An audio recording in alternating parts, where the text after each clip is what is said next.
ओडिशार मोट जिला संख्या केते एवं सेगुडी कौन कौन? ओडिशा होची भारत प्रथम राज्य जहाँकि भाषा आधार गठन करा जायथिला। ओडिशार मोट क्षेत्रफल होची 1,55,707 स्क्वायर किलोमीटर जहाँकु कि 30 जिले में विभक्त करा जायछि।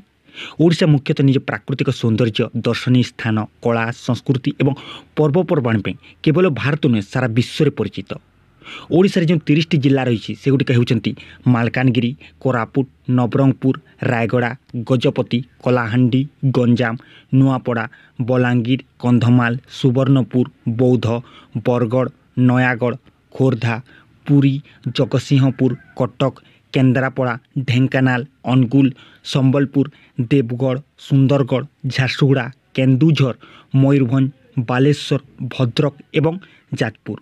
एमानक मध्यरु क्षेत्रफल अनुसार मयूरभंज होची ओडिशा सबुठार बड़ जिला एवं जगतसिंहपुर होची सबुठार छोट जिला। जदि आम जनसंख्या अनुसार देखा ताले गंजाम होची सबुठार बड़ जिला एवं देवगढ़ होची सबुठार छोट जिला।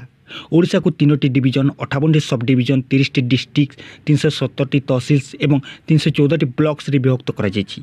जदि आपण जानिया पे चाहुचंती ओडिशा को जो 3टी डिवीजन रे विभक्त करा जायछि से गोटे कोन कोन ताले आपण एई भिडियोटी को देखि पारिबे। ता पूर्वरु जदि आपण आगो को मध्य एपरि भिडियो देखिया पे चाहुचंती ताले एई YouTube चैनल को निहाती भाबरे सब्सक्राइब करि नियंतु। धन्यवाद।